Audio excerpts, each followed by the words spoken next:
ये तो तय है कि आप 2006 बैच की टॉपर बनी हैं। शूटिंग में भी आपका हाथ काफ़ी ऊँचा रहा है, आपको अवार्ड भी मिले हैं शूटिंग को लेके। इसके अलावा कई-कई सोर्स में ये भी है कि मैम आईएएस में भी सिलेक्ट थीं, आईपीएस में भी सिलेक्ट थीं। और दूसरा कि इस प्रोफ़ेशन को चुनने के पीछे आपकी प्रेरणा क्या थी? सबसे पहले तो मैं ये इस भ्रांति का निराकरण करना चाहूँगी कि मेरा आईएएस और आईपीएस दोनों में चयन नहीं हुआ।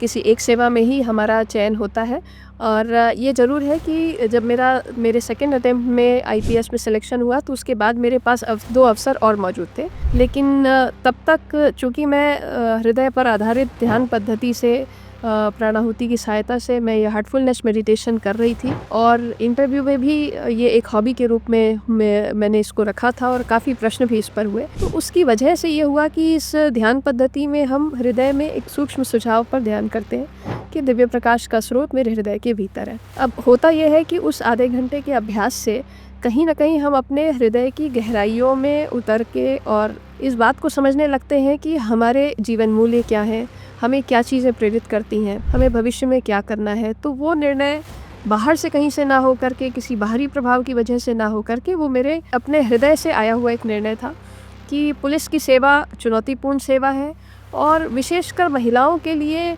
एक तरह का इसमें एडवेंचर है, एक तरह का इसमें एक साहस और आत्मविश्वास की पुकार है। तो मुझे ये समझ में आया कि ये मेरी टॉप 2 चॉइसेस में फर्स्ट आईएएस मैंने रखा था, सेकंड आईपीएस रखा था और जब मेरा आईपीएस में सिलेक्शन हुआ तो मुझे ये समझ में आया कि ये मेरे दिल को छू रही है ये सेवा।